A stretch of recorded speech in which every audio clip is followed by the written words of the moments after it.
ถาผลขอจุงละความชั่วทั่วทุกคนประกอบตนเสริมสร้างแต่ทางดีขอจุงมีใจสงบ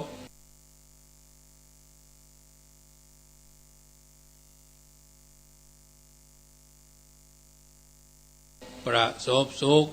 นิราชทุกข์ปรีเปรมกระเสมสีขอจุงเกิดความฮักสามัคคีฉันน้องพี่ทั่วกันนิรันดร์เทิน10 นิ้วกราบแนบใต้ไหวสาบารมีธรรมในครูบาอาจารย์พระมหาเถรานุเถระท่านเจ้าคณะพระสังฆาธิการทุกรูปทุกตนขอความสุขความสดดีจงมีแก่บรรดาสาธุชนท่านผู้ฟังทุกท่านที่ได้มีโอกาสเปิดวิทยุ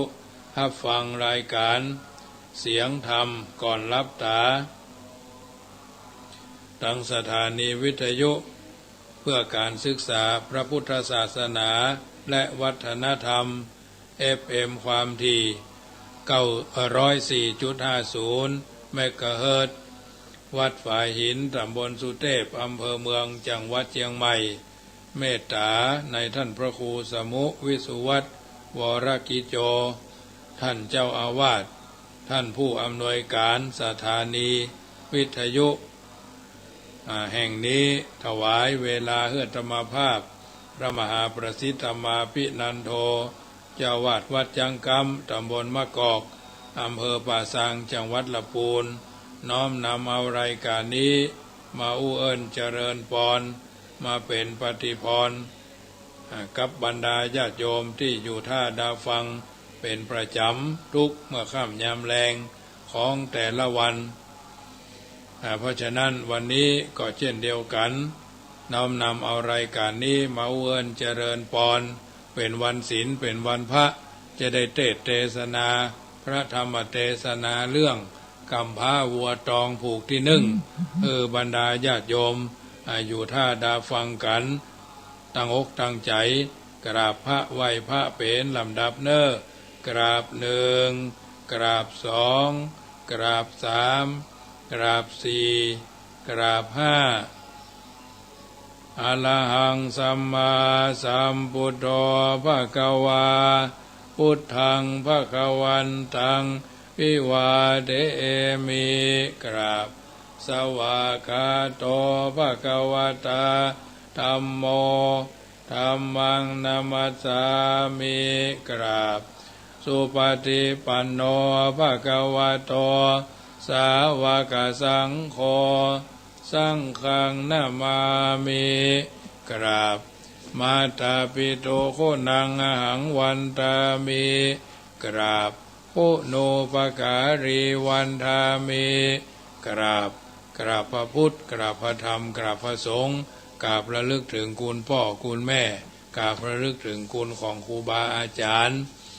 ต่อไปก็ตั้งอกตั้งใจสมาทานแก้ว5 โกฐาก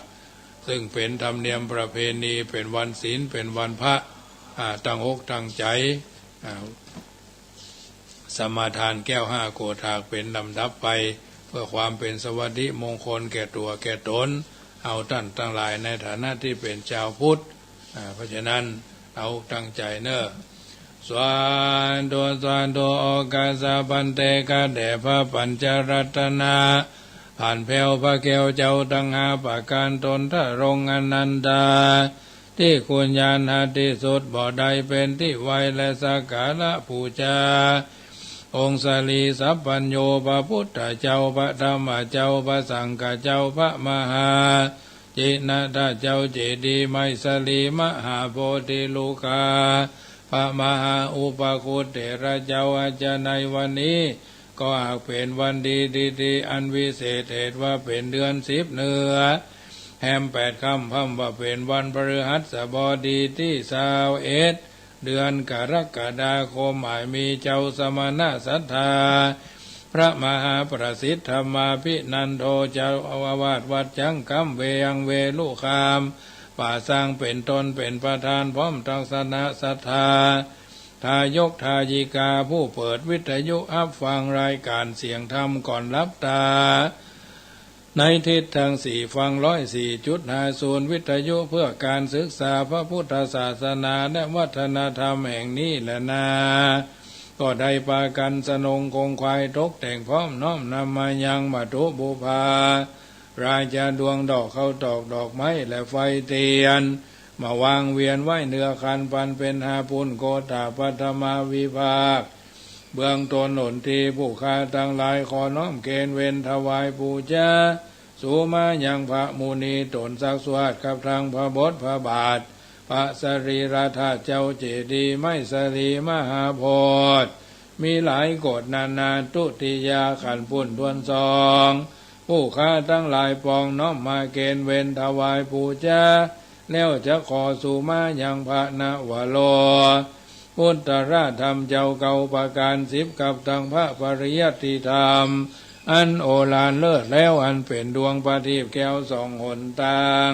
ตะติยวานขันปุ่นทวน3งามบ่อเศร้าผู้ค้าทั้งหลายจะขอถวายปูชาแล้วจะขอสู่มาคุณพระอริยสังฆเจ้าสมมุติสังฆเจ้าอันมีพระอริยสังฆเจ้ามีพระมหาอัญญาโอนดัญญาโคตเก้าเงาเอตาระหิถ้าราบต่อเต้าถึงสังฆสมุติสังฆเจ้าเป็นปริโยสารจตุทวารขันปุ่นดวนสี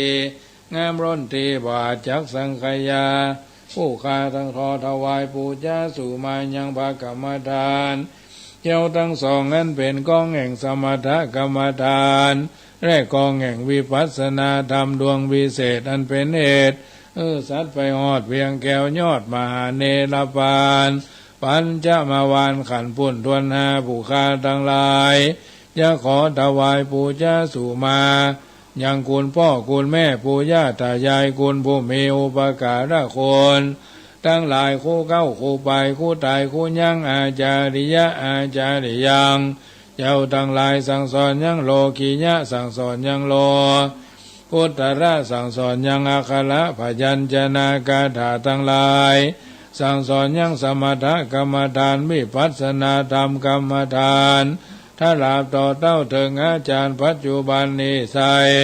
ผู้ค้าทั้งหลายก็ย่อมือ10 นิ้วนอบน้อมไว้แล้วลวดขอปูชาสู่มาหลอนว่าผู้ค้าทั้งหลายได้ประมาทอเนกจติหลอนด้วยมีกายกรรมตั้งกายวจีกรรมกรรมโกมโนกรรมกรรมคืดได้ประมาทวิริยะปัฏฐะทั้งสี่นั่งนอนยืนเตียวได้แจงหูแจงที่ใดกระทำก็ดีบ่หูแจงทีหากได้กระทำดังนั้นก็ดีผู้ค้าทั้งหลายก็กลัวเป็นโทษนากรรมทั้งหลายในพระแก้วเจ้าทั้งห้าจุงพอดคุณหน้ามีธรรมเมตตาไหวนาเป็นปฏิกาหาฮับเอาอย่างเครื่องปรมามิสาปูจาแห่งผู้ค้าทั้งหลายแล้วจะขอขมาลดพดเสียอย่างโทษนากรรมทั้งหลายคือกลายเป็นนาทิวิปากโกอโหสิกรรมจะได้เป็นนิวรธรรมกรรมอันแก่นกาอันจะหาหมุนทางไปสู่จันฟ้าและเนรปานเสียแก่ผู้ค้าเตียงแท้ดีลีโดยมีแท้นอโยคาวัจจาราบัณฑิตานักปราชญ์เจ้าทั้งหลายมาแล้วแต่ปางก่อนได้สักการะบูชาสูมาแก่องค์พระแก้วเจ้าตังอาโกตากมีองค์สลีสัพพัญโยพระพุทธเจ้าเป็นประธานนันมาปุณปานนี้แล้วได้เสพสร้างนิสันตปราอานิสงส์มีโดยประการฉันใดก็ดีขอจงเงือผู้ค้าทั้งหลายจงได้เสพสร้างนิสันตปราอานิสงส์ปั้มเพ่งโยคาวัจจาราสัพพุริสาเจ้าทั้งหลาย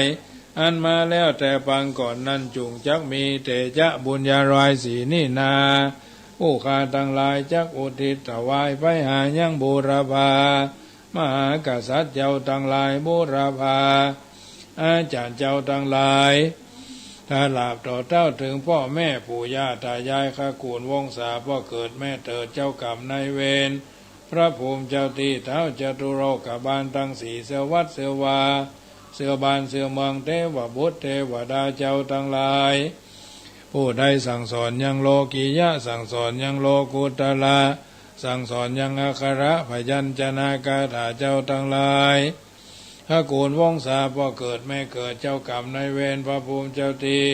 ท้าวจตุโลกบาลทั้งสี่เสือวัดเสือวา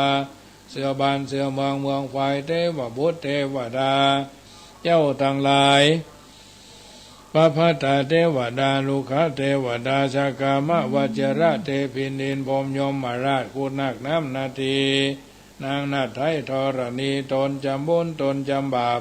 ตนจำน้ำหยาบเมียดหมายตานจุมาปัตตา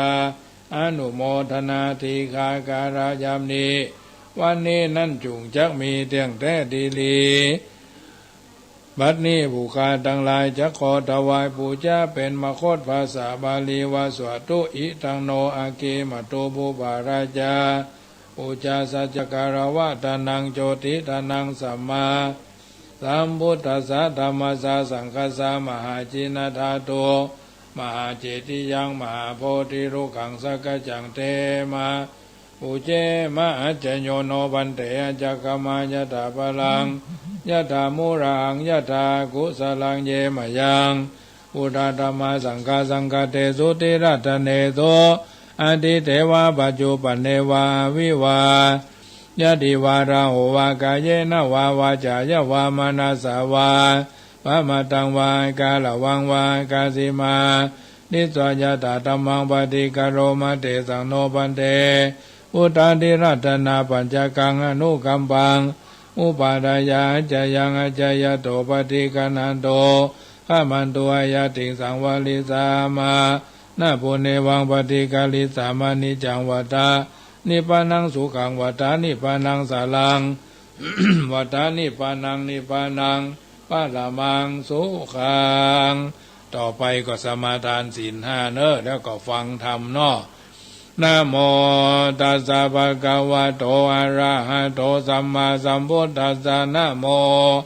ตัสสะภะคะวะโตอะระหะโตสัมมาสัมพุทธัสสะนะโมตัสสะภะคะวะโตอะระหะโตสัมมาสัมพุทธัสสะขอนอบน้อมแด่องค์สมเด็จพระสัมมาสัมพุทธเจ้า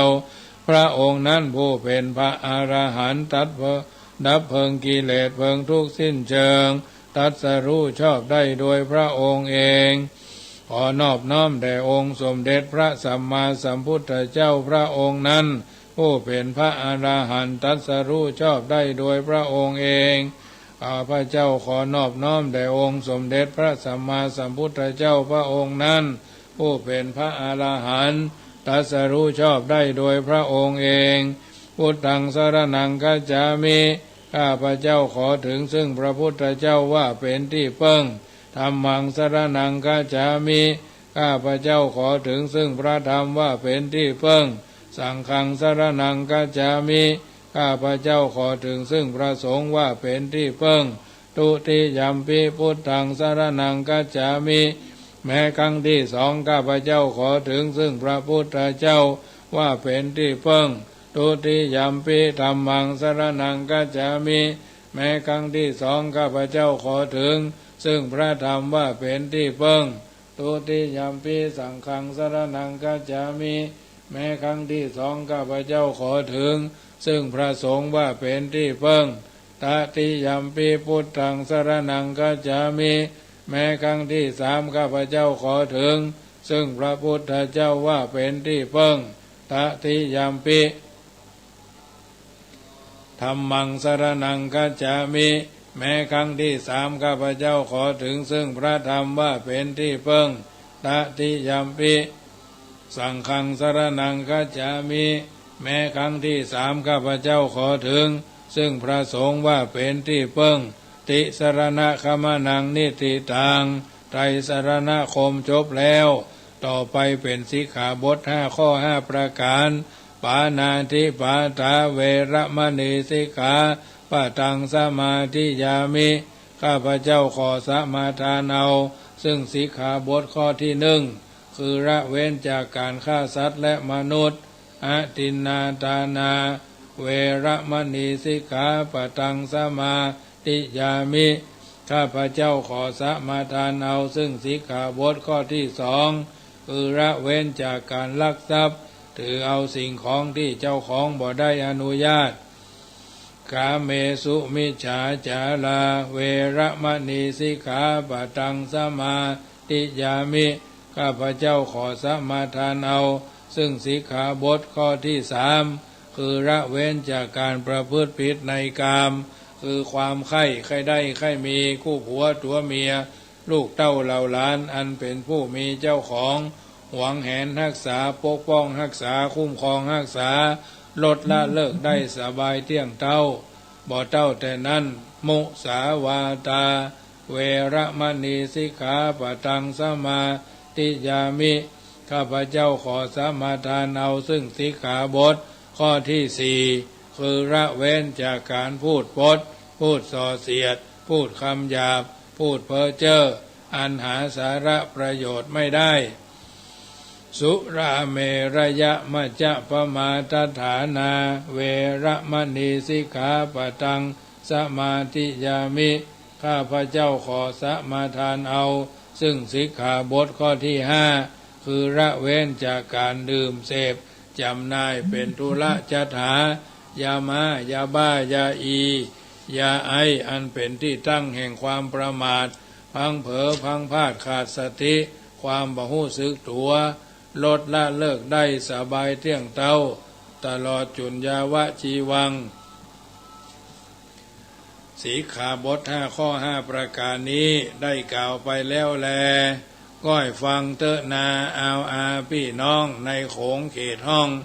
ล้านนาลัทธาขอฝูงญาติมิตรได้ตั้งโสตาจะไขวาจาเป็นเรื่องศีล5ปัญจสีลังนั่นละศีล5ตามพระพุทธาบอกไว้อักจักอ่านข้าวสารแต่งการก้อนไก่บอกไว้เป็นข้อเนินนายศีลข้อ1นั้นบอกไว้จะไขบอกตัวสัตว์ตัวใดๆ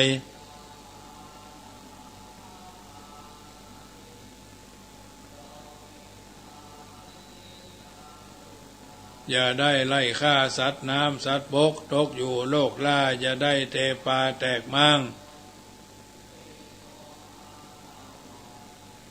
บอกว่าหัวควายจ้างตั้งจ้างและมาอย่าฮื้อขาดความอินทรีย์สาธุอย่าผูกกองมัดจ้องเคียนบุบตีฮื้อแปลงใจดีเมตตาแผ่กว้างศีลข้อที่2จ๋าถองห่วงห้ามคืออตินนาอย่าลัก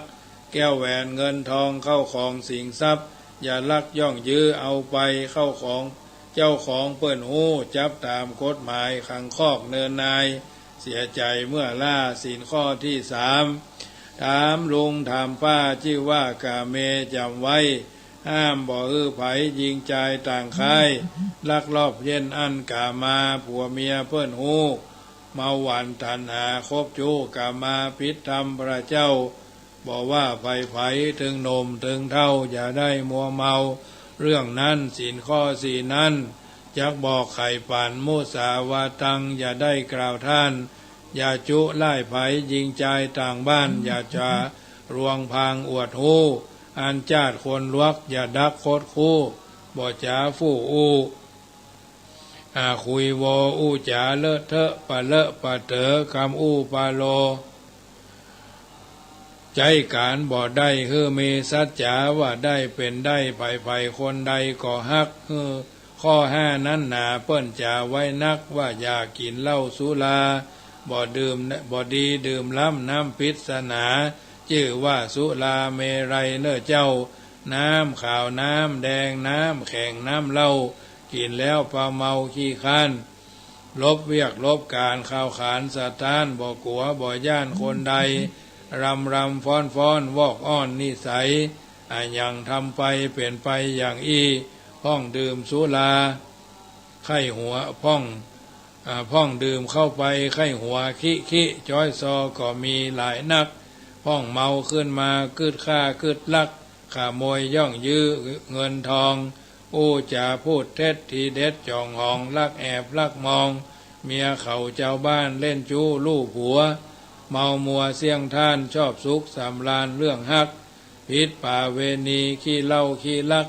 คบจู้ชั่วอันกามนา ผู้จาพูดเท็จจักเจ็ดน้ำตาฆ่าสัตว์นานาบาปหนาเสี่ยงท่านขอจบก่อนสารนิทานเจ้าบ้านจะไปฟังรำคาญเน้อครับข้าวจากการเขียนก็เขียนไว้นักจบเหียเต้าอี้เนินนายเรื่องศีลห้านี้มีมากความหมายเขียนมาสาธยายไว้เพียงเต้าอี้เต้านี้สู่การฟังก่อนและนายเฮยเอาละญาติโยมสาธุชนวันนี้เป็นวันศีลเป็นวันพระจะได้น้อมนำเอาพระธรรมเทศนาเรื่องกำพร้าบัวตองผูกที่หนึ่งมาเทศนาเป็นทำนองพื้นบ้านท่านทั้งหลายฟังขึ้น104ก็ตั้งอกตั้งใจฟังกันไปเน้อนะโมตัสสะภะคะวะโตอะระหะโตสัมมาสัมพุทธัสสะเอกังสัมมา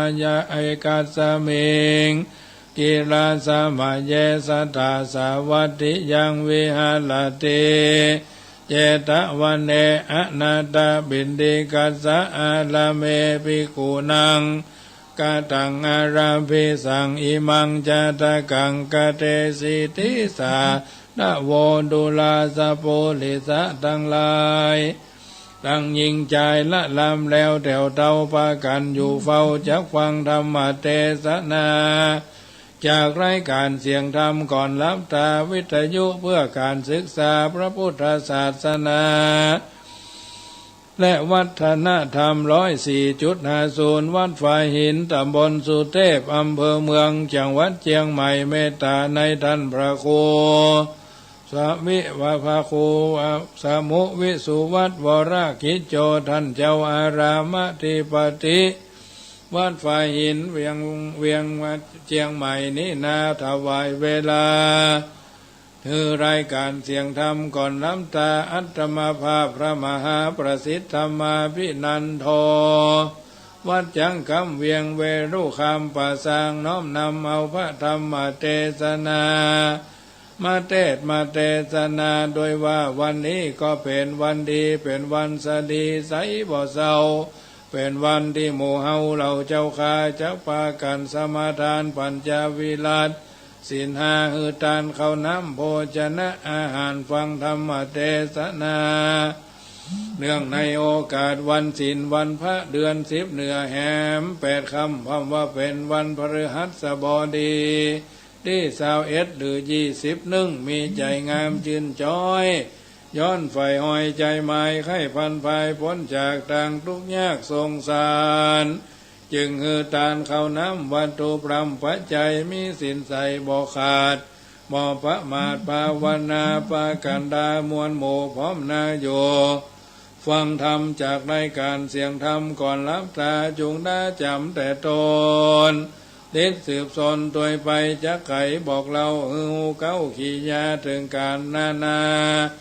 ในโลกว่าทุกโศกสูญกันพ้องสุขอนันต์มากเท่าพ้องทุกโศกเศร้าเครื่องขีตามกรรมมีแต่ไทยอันสร้างไว้ภายมันจักมาตันตอบสายให้และดีสัทธามีมวลโมจุงบามูยาวไปรวมจิตรวมใจมันเตียงฟังที่ฉันจำเอาประโยชน์บ่เบาลำเลิศย่อมจะเกิดกับตัวเอาเป็นขัวเตียวไตคำวัตะใหญ่ทรงสารถึงนิพพานเวียงแก้วเป็นที่แล้วมาโนในพ้องฟังธรรมไปแต่เราย่อมือไว้วางอกใจนั้นตกแดนไก่ได้ขึ้นไปดันสอดไปพับรอดคิดจากการกึดถึงลูกถึงเมียถึงผัวถึงสามีภรรยาลูกเต้าเหล่าหลานใหญ่น้อยจังถึงกู้หอยเตรียมเคียงกึดขันนิงไปควายถึงเขตไหนแดนนาก็ถึงปาลาใกล้ไก่ถึงน้ำใสนาทีถึงดงรีเตือนทองถึงพี่ถึงน้องวงใหญ่ทำสุดเมื่อใดจริงหูสาธุโดยเจ้าหูได้คนยิงใจลังพ้องหูแจงจ้องนานำฟังธรรมแต่เรานั่งฟังธรรมแต่เราใจอยู่เฝ้าเตรียมตนบ่คืดบนดันสอดคันนิงฮอดไปใดฟังธรรมไปแต่เขาถ้าลาบต่อเต้าสุดบาย ได้หูลายแจ้งดีเอาเป็นที่พิจารณาแถมปัญญาตัวเก่ามากเท่าปันปูนเอาเป็นคนเติมคำล่วงล้ำไปมานได้ใจบานเตียงเท่าดังกึดเล่าผาธนาขอศรัทธามวลโมจงพะหมูยาวไปแป่งใจใส่ชื่นจ้อยทินตวยทอทิศตวยถอยตามธรรมบัดนี้แดดเดินยังมีสมัยากาละขับหนึ่งใสพระที่ไวตะรงยานพงสำลานยังจอดอยู่ในยอดกันดากุดีอันนายอนาถาบิณฑิกสะมหาเศรษฐีผู้ใหญ่หากสร้างไว้เป็นทาน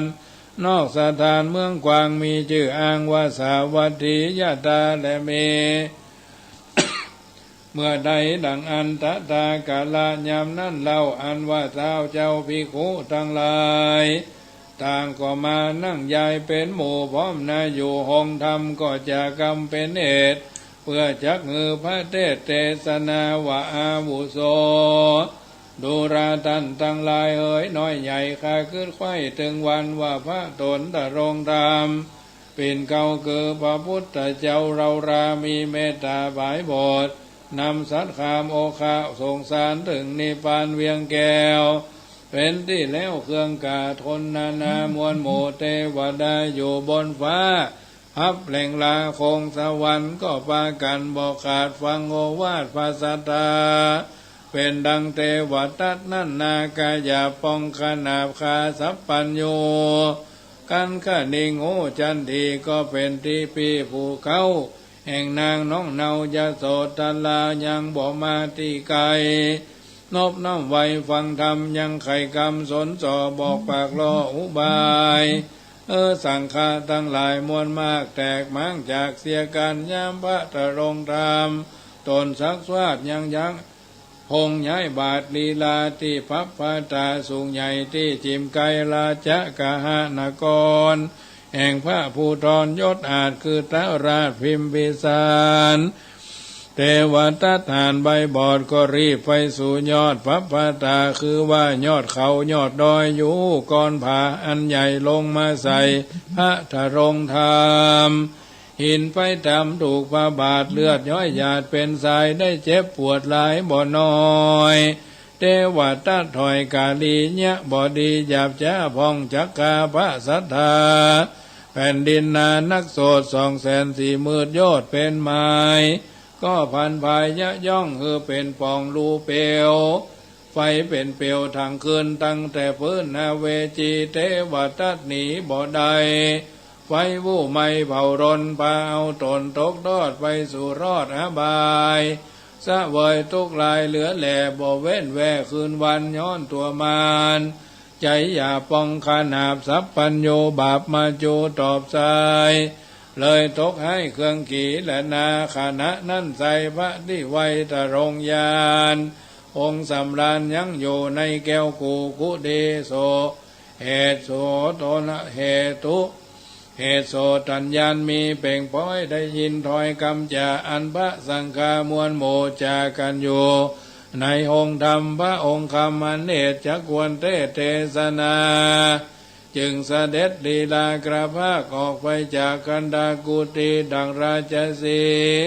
ตัวอาจยวริยาตลีลาจากกุอาธรรมแก้ว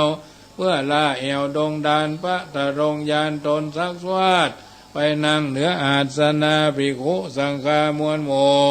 กาอันอยู่ห้องธรรมอันพระองค์คำที่ไวมารอดไกลสัพพันก็ปากันดักอยู่บอกกล่าวอูกำใดรีบเร็วไวกลมกล่าวข่มขับเรา3 ตีพระมุนีจันพอแล้วทานต่อไขจาว่าภิกขเวดุราภิกขุทั้งหลายมวลหมู่มานั่งอยู่ห้องธรรมมีนานำบ่อน้อยพงเก่าดอยสั่งจาหันเฮามาจวนใส่รวดยังไว้บ่เจียนจานั้นจาที่นั้นนาภิกขุตนองอาจจบฉลาดโดยโวหารก็นามัสการกลมเกลาไข่บอกเล่าตามีพระมุนีตนผ่านแววได้ยินแล้วจึงเจียนจาว่าภิกขเว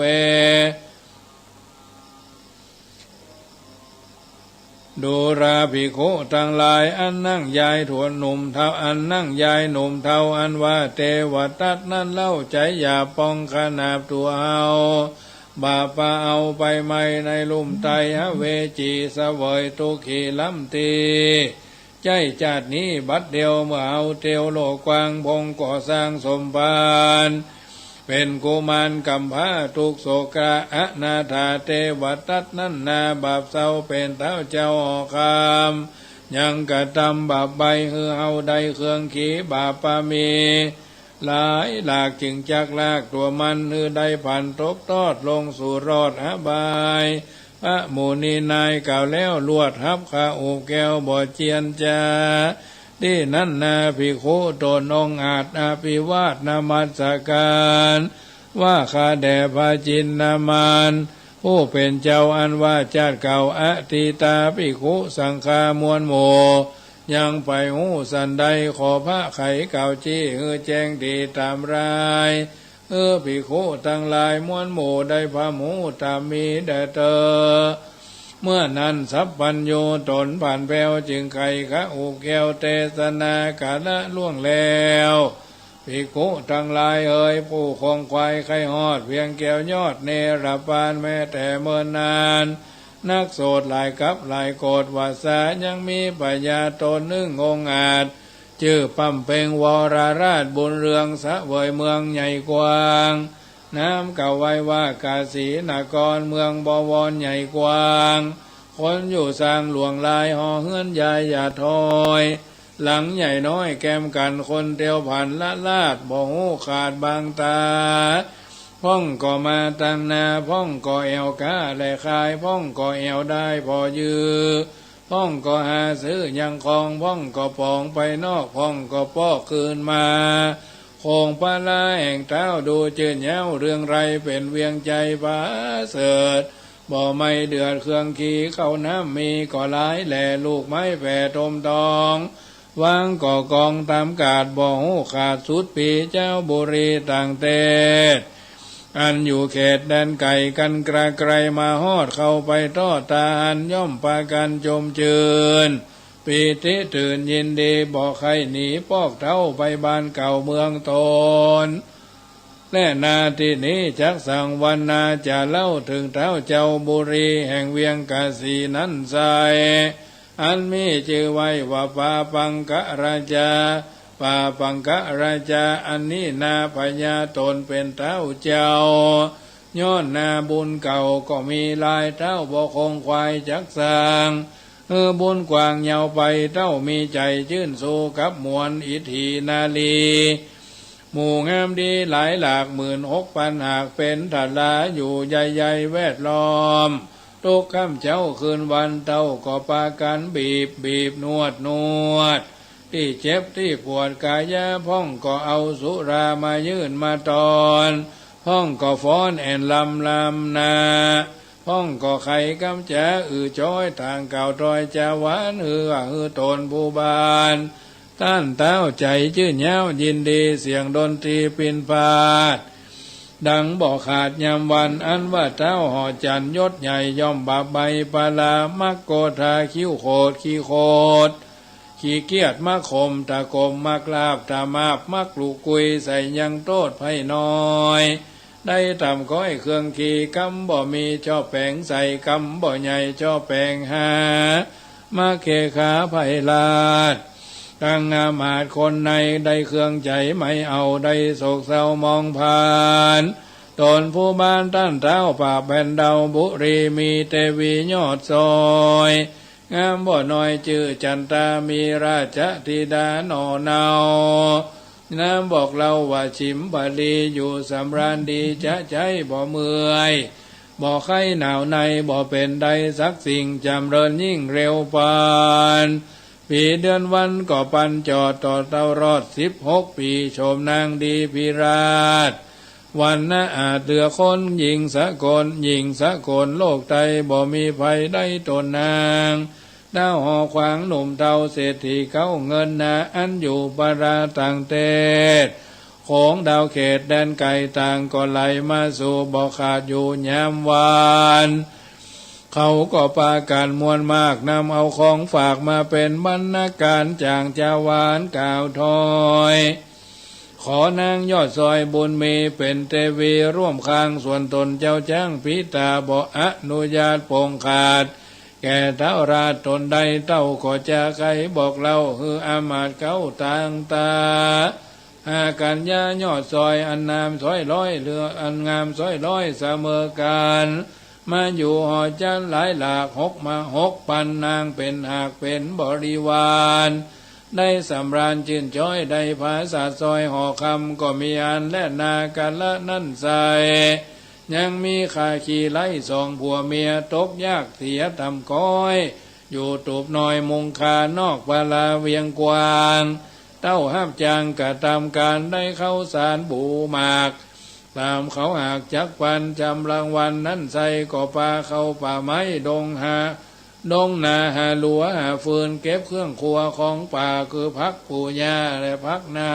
ำบุกบอนตามว่ามวยหาหยวกกอยตองปีเฮ็ดหอมมีมักพักไหมกันหาได้มากลายก็นำมาขายยังกาดบ่ได้ขาดเป็นนิจการตกอภานบ่ผ่อนตั้งแต่ก่อนนั้นมาส่วนนางพระริยานั่นเล่ากรรมก่อนเก่าสร้างไว้มาเลยไล่ลาเวฮือเครื่องขี่ตำก้อยเป็นผีถอยพงบายกินป่าได้บ่ต้มบ่สุกลีบ่สุก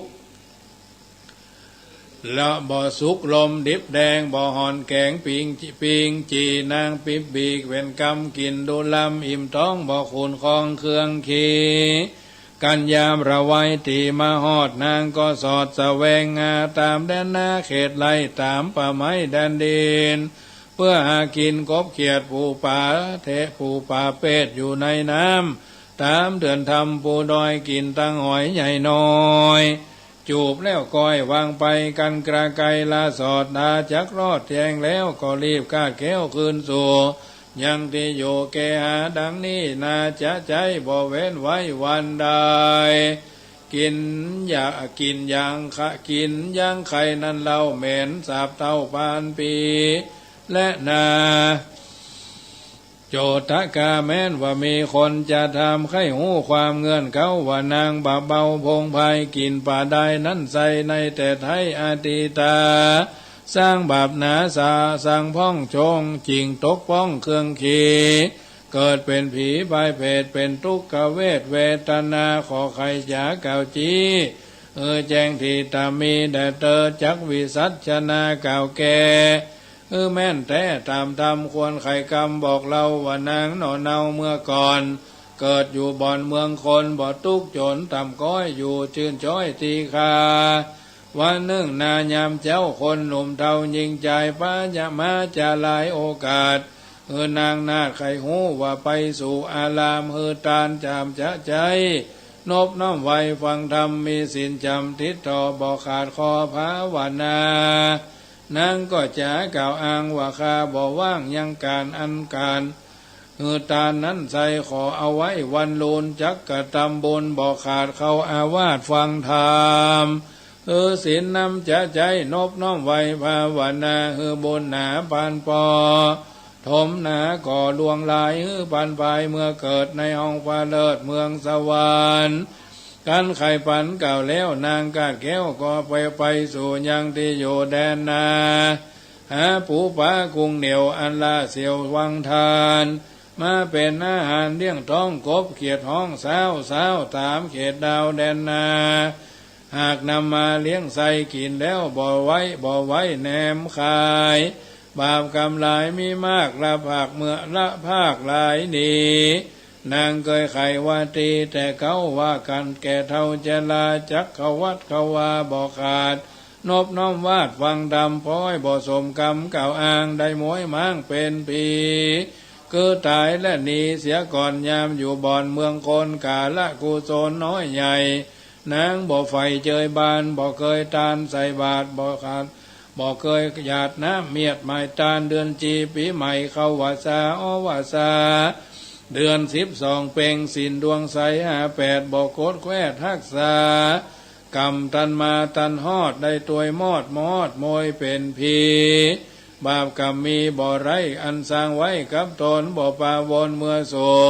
ยังที่อยู่อบายเสวยทุกข์หลายบ่ขาด500 ชาติหัวปีก็ยังหนีบ่พ้นกรรมอยู่ย่นมาเกิดเอากำเนิดเป็นคนใดทารนบ่น้อย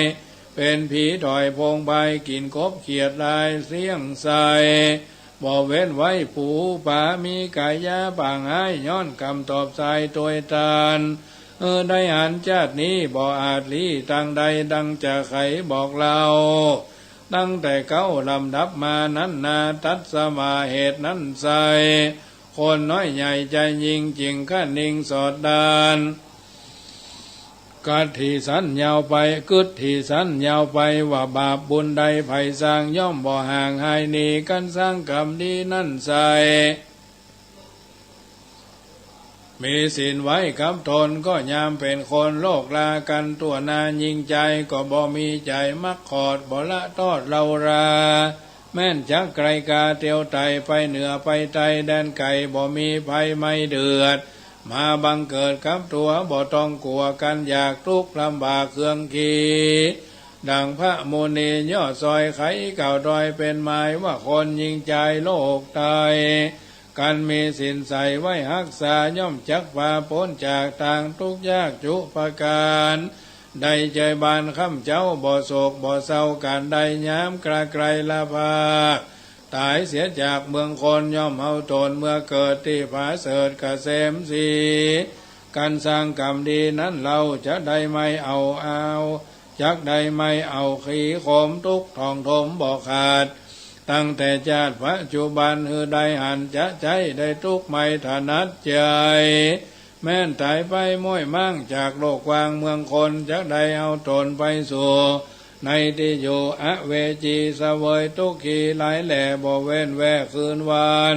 และนาเหตุนั้นศรัทธาตั้งหลายหนุ่มเนาจุงเว้นบาปเศร้าจุปการมันตานเข้าน้ำวัตถุพรำปัจจัยมีสินใสบ่ขาดบ่ประมาทภาวนาบุญจะพาส่งโยได้อยู่สวัสดีการตายหนีม้อยมั่งจากโลกกวางเมืองคนย่อมเอาตนเมื่อเกิดในห้องฟ้าเลิศเมืองสวงสวรรค์และนาทะมาทังประกาศเสนโตสัทธาอาหาสัพพัญโยพระพุทธเจ้าตนเป็นปิ่นเก่าทิโลกาจารย์ไข่นิทานไปแล้วพาตนแก้วจึงเทศนาวาภิกขเวดุราภิกขุทั้งหลายอันเป็นสายอริยเจ้าเชื่อนักปราชญ์รงยานอันว่านางคนผ่านดอยจ้าเป็นผีหยาบจ้าพงพายกินปลาดิบได้นั้นเล่ากันคนหนุ่มเท่าเขาต่างเก่าจากการกำเลือนั้นสาวก็ไปรอดหูเต้าทะรงเมืองขี่เต้าขี่เครื่องบ่น้อยบ่เกิดถอยยาวไปเต้าใส่ใจจะใจว่านางบาปใบผีพงมีตามองมากกินเหม็นสาเป็นผีเป็นการะกินีต่ำจ้า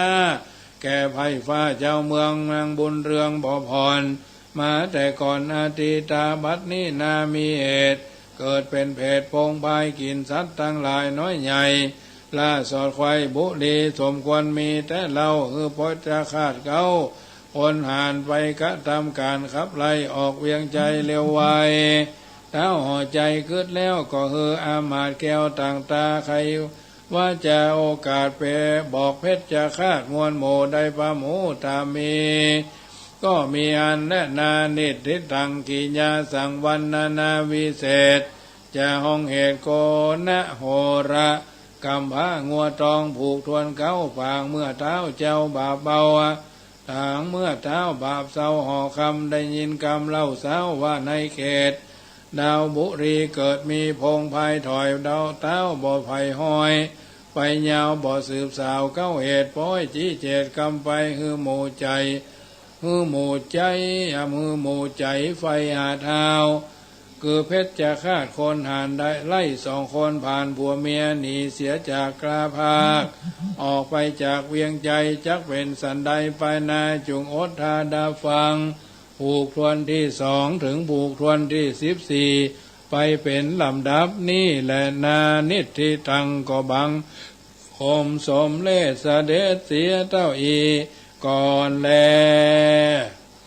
เอาละญาติโยมสาธุชนท่านผู้ฟังทั้งหลายพระธรรมเทศนาเรื่องกำพร้างัวตองผูกที่นึ่งเกี่ยวกับเรื่องนี้ก็เป็นเล่าเรื่องไว้ว่ามีเจ้าพญาเมืองหนึ่งชื่อว่าเป็นเต้าพญาผู้มีบุญนักสักใหญ่ได้นั่งแต้นไปทะลงเมืองมีลูกน้องป้องปายบะกินบะตานบะสนใจงานอย่างอื่นชอบหมู่อิทธินาลีเนาะชอบหมู่อิทธินาลีรอบแป้นรอบเฝ้ากันคนทั้งหลายมีกินมีตานบ่ค่อยเท่าใดนักปากัน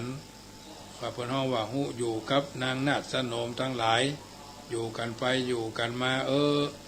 ทางนี้ทางนั้นก็มีเมืองอยู่เป็นเมืองตัวอันเป็นภรรยาก็คนหนึ่งตัวเป็นลูกเต้าเราลูกมีลูกสาวอยู่ผู้หนึ่งลูกสาวก็ชื่อชิมพลีเนาะทางนี้ทางนั้นก็เพื่อนมาขอใครได้ไปเป็นเทวีแนบข้างตัวเจ้าก็บ่ชอบเนาะตัวเจ้าก็บ่ชอบไปเสาะนางมาอยู่เป็นบริวารได้6 ปันนางอยู่ด้วยกันนั่นไปไหนในเมืองนั่นมีขี้ให้มีขี้ไล่2 ผัวเมียทุกยากก็เป็นผีโพงผีพายเหียเสาะหากินกบเขียดปูปลาเป็นกำผีโพงผีพายเนาะกลางภาษาเนี่ยมันถึงหูมีนะเพื่อนว่านะ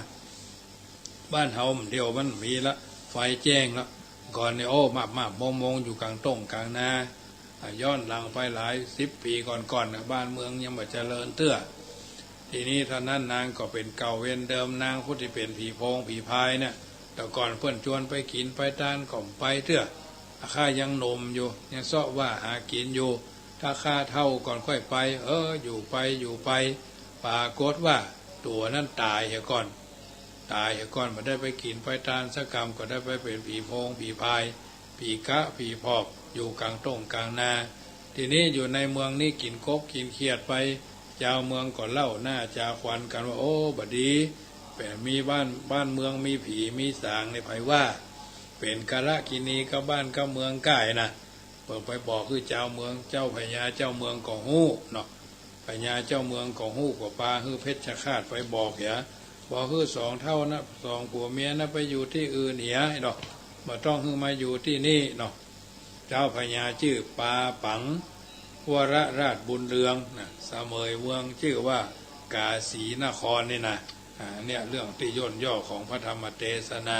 ผูกที่1ญาติโยมสาธุชนฟังอยู่ทางบ้านเป็นเจ้าใดพ้องพระธรรมเทศนาแบบพื้นบ้านล้านนาฟังกันไปเนาะฟังกันไปทั้งนี้ทั้งนั้นก็ถือว่าเป็นส่วนหนึ่งที่นำมาอุเอิญเจริญปอนบรรดาญาติโยมท่านผู้ฟังทั้งหลายได้ยินได้ฟังแล้ว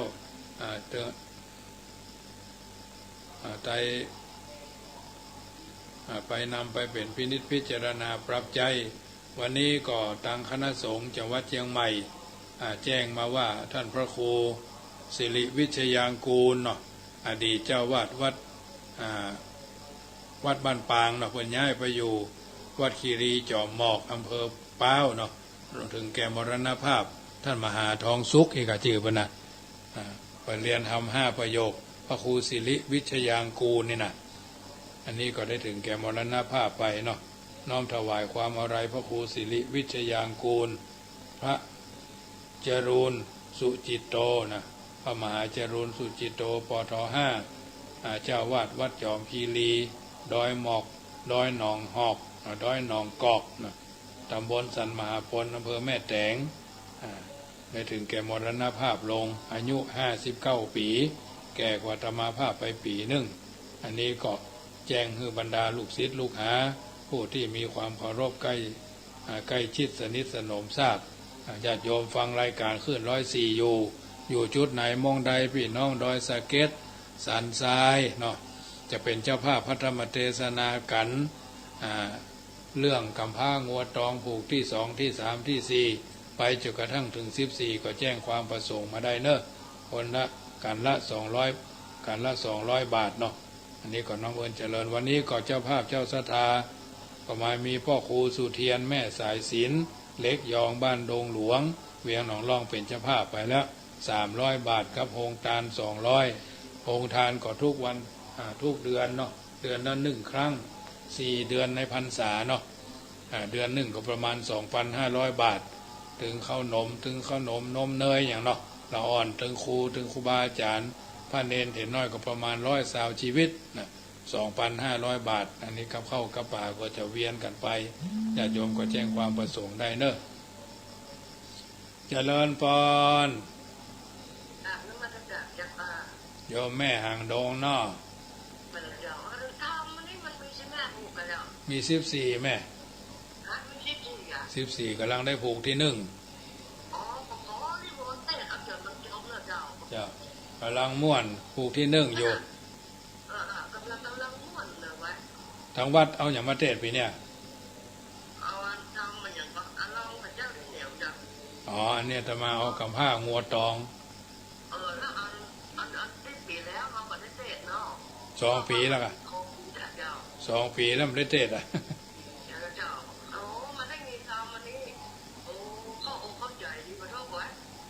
ฟังไปเรื่อยๆเนอะเว้นวันศุกร์วันเดียวแม่รายการอาตมาภาพนี่104นี่เว้นวันศุกร์วันเดียวอย่างวันพุธเนี่ยจะมีวันเสาร์วันอาทิตย์วันจันทร์วันการวันพุธวันพฤหัสเว้นวันศุกร์วันเดียวมันได้จะเทศไปเรื่อยๆถ้ามันได้ไปไหนนะก็วันพุธก็ฟังขึ้น96เนอะพุธนะอย่าโมทนาแม่ยังก็เนี่ยแม่สุธรรมเนาะอยู่วัดตาลวัดไหนเนี่ยน้ำทงเนาะมัดไปศรีวลีสถานเจ้าโมทนาเนอะแม่สุธรรมเนาะบ้านใหม่ศรีวลีสายที่1ยายพรโทรมาใหม่เจริญพรยายพรร้องวัวแดงฟังชัดเจนก่อนเข้าใจอยู่ก้าเข้าใจว่าเลยแล้วก็ได้ส่งจองจำบรรทัดไปได้เข้าใจว่าต้องท่องไว้ก่อนก้าต้องท่องไว้ถึงวันน่ะก่อนจะว่าเดี๋ยวเข้าใจอยู่ก้า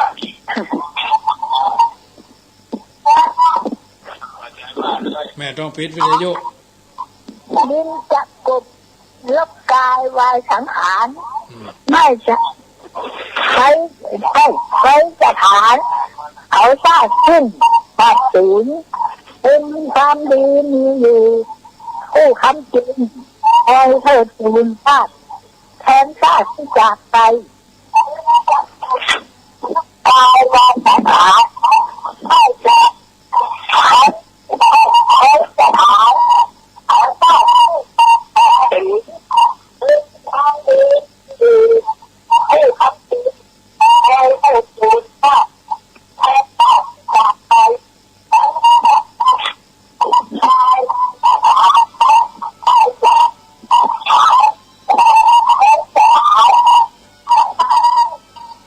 แม่ต้องปิดวิทยุด้วยกัน